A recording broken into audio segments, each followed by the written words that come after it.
Thank you guys for joining me again, and I'm here, and I'm picking up exactly where I left off. They had just finished singing their song of I'm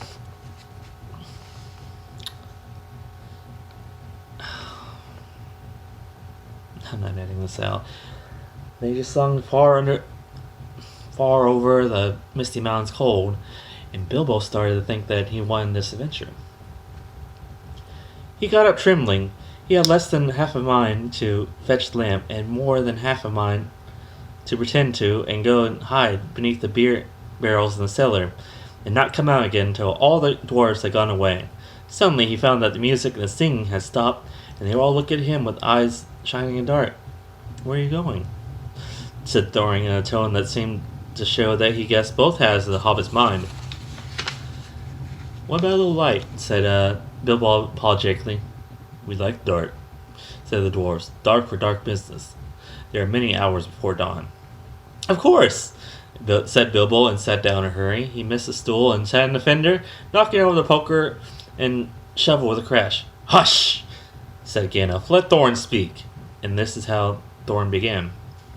"Gandalf, dwarves, and Mr. Baggins, we are not together in the house of our friend and fellow conspirator, this most excellent and audacious hobbit. May the hair on his toe his mother fall out, and praise to his wine and ale." He paused for breath for a polite remark from the hobbit, but the compliments were quite lost on poor Bilbo Baggins, who was waggling his mouth in protest at being called audacious, and worst of all, fellow conspirator? Though no noise came out, he was flummoxed, so Thorin went on. "We are met to discuss our plans, our ways, means, policy, and devices. We shall soon, before the break of day, start on our long journey, a journey from which some of us, or perhaps all of us, except our friend and counselor, the ingenious wizard Gandalf, may never return. It is a solemn moment. Our object, I take it, well known to us all. The estimable Mr. Baggins, and perhaps to one or two of the younger dwarves, I think I should be right in naming Keely and Feely, for instance. The exact situation at the moment may require a brief explanation." This was Thorin's style. He was an important dwarf. If he had been allowed, he would probably have gone on like this till he was out of breath, without telling anyone there anything that was not already known. But he was poorly interrupted. Poor Bilbo couldn't bear any longer. At may never return, he began to feel a shriek coming up inside him, and very soon it burst out of him like a whistle engine coming out of a tunnel. Sorry. All the dwarves sprang up, knocking over the table. Gandalf struck a blue light at the end of his staff, and the fireworks gave the poor hobbit. And in the firework glare, the poor little hobbit could be seen kneeling on the hearthrug, shaking like jelly that was melting. Then he fell flat on the floor and kept on calling out, "Struck by lightning! Struck by lightning!" over and over, and that was all they could get out of him for a long time. So they took him and laid him out of the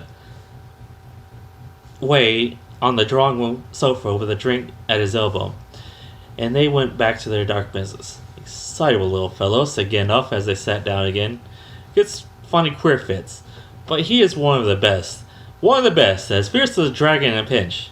If you have ever seen a dragon in a pinch, you will realize that this was only poetical exaggeration applied to any hobbit. Even to old Took's great-granduncle, Bull Roarer, who was so huge for a hobbit that he could ride a horse. He charged the ranks of the goblins of Mount Graham in the Battle of the Green Fields, and knocked their king Golfin Bull's head clean off with a wooden club, itself for hundreds of yards through the air, and down a rabbit hole. And in this way, the battle was won, and the game of golf invented at the same moment. In the meanwhile, however, Bull Roarer's gentler descendant was arriving in the drawing room. After a while and a drink, he crept nervously to the door of the parlor. That is when he heard Glowing speaking, "Humph," or some sort snort more or less like that. Will he do you think? It is all very well for Gandalf to talk about this hobbit being fierce, but one shriek like that in a moment of excitement will be enough to wake the dragon and all his relatives and kill a lot of us. I think it sounds more like fright than excitement.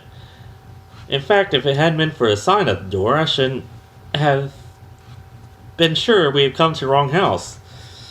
And as soon as I clapped eyes on little fellow bobbing and puffing on the mat, I had my doubts. He looks more like a grocer than a burglar. Then Mr. Baggins turned the handle and went in. The took side had won. He suddenly felt he would go without bed and breakfast to be thought fierce. As for the little fellow bobbing on the mat, it almost made him really fierce. Many a time afterwards, the Baggins part regretted what he did now, and he said to himself, Bilbo, you were a fool. You rocked right in and you put your foot in it. Pardon me, he said. If I have overheard the words that you were saying, I don't pretend to understand what you were talking about, or your references to burglars, but I think I am right in believing, this is what he called being on his dignity, that you think I am no good. I will show you. I have no signs on my door. It was painted a week ago. And I am quite sure you have come to the wrong house. As soon as I saw your funny faces on my doorstep, I had my doubts. But treat it as the right one. Tell me what you want done, and I will try it. If I have to walk from here to the east of the east and fight the wild werewolves, werewolves in the last desert, I had a great uncle once. Bull Roar took it. Yes, but that was long ago, said Gloin. I was talking about you. And I assure you there is a mark on your door, the usual one in the trade, or used to be. Burglar wants a job, plenty of excitement, and reasonable reward. That's how it usually read. You can say expert treasure hunter instead of burglar if you like. Some of them do. It is all the same to us. Gandalf told us there would be a man of the sort in these parts looking for a job at once, and that he had arranged for a meeting here this Wednesday, tea time. Of course there is a mark, said Gandalf. I put it there myself, for a very good reason.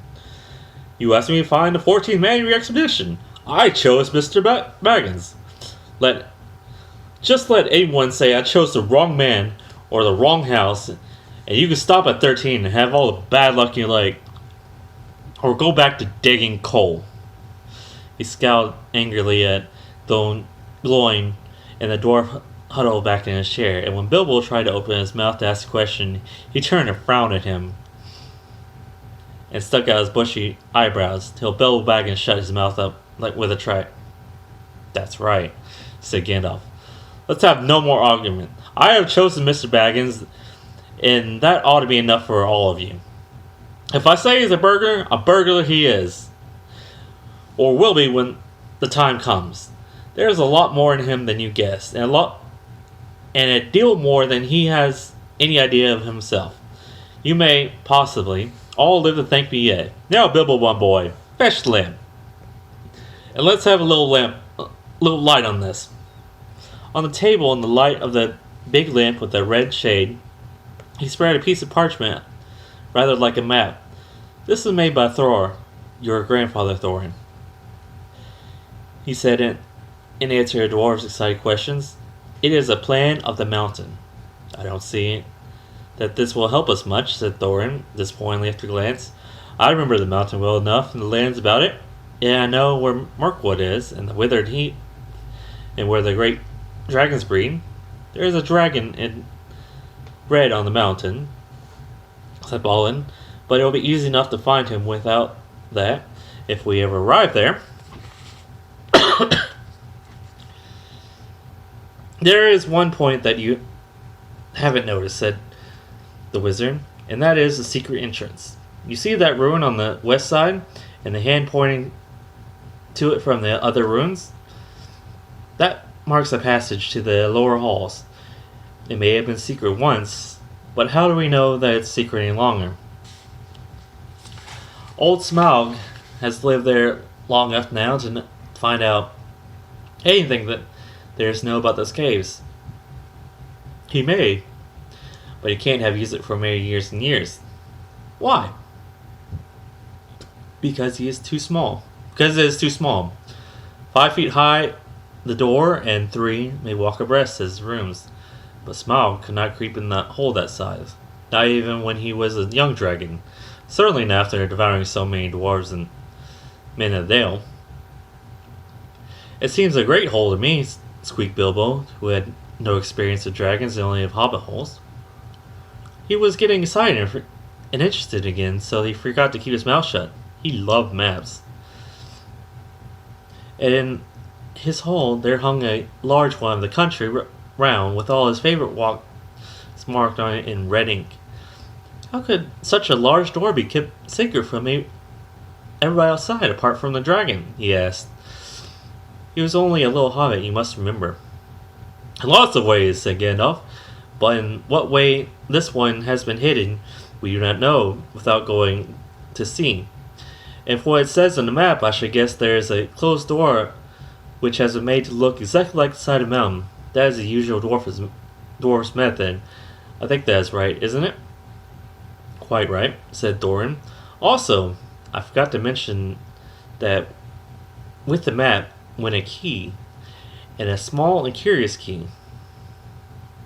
Here it is, he said, and handed to Thorin, a key with a long barrel and intricate wards made of silver. Keep it safe. Indeed I will, said Thorin, and he fastened it around upon a fine chain and hung about his neck under his jacket. Now things begin to look more hopeful. This news alters them much for the better, so we have no clear idea what to do. We thought of going east, as quiet and careful as we could, as long as the long lake. After that the trouble will begin. A long time before that, if I know anything about the roads east, interrupted Gandalf. We might go from there up along the river running, went on Thorin, taking no notice, and so to the ruins of the Dale, the old town in the valley there, under the shadow of the mountain. But none of us liked the idea of the front gate. The river runs right out of it through the great cliff at the south of the mountain, and out of it comes the dragon too, far too often unless he has changed. That would be no good, said the wizard.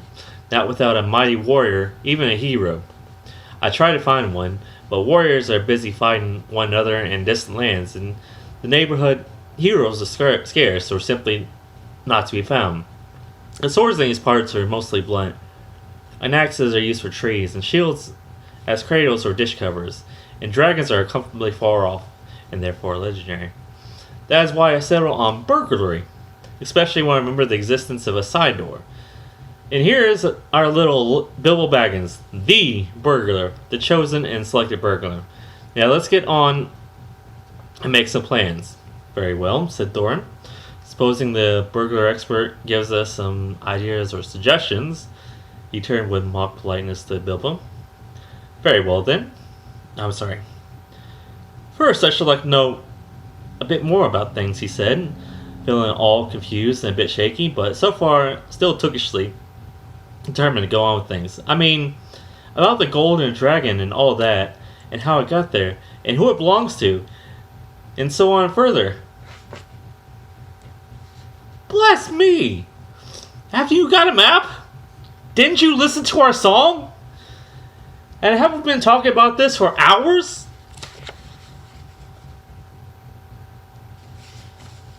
All the same, I should like it all plain and clear, said he obstinately, putting on his business manner, usually reserved for people who try to borrow money off him, and doing his best to appear wise and prudent and professional to live up to Gandalf's recommendation.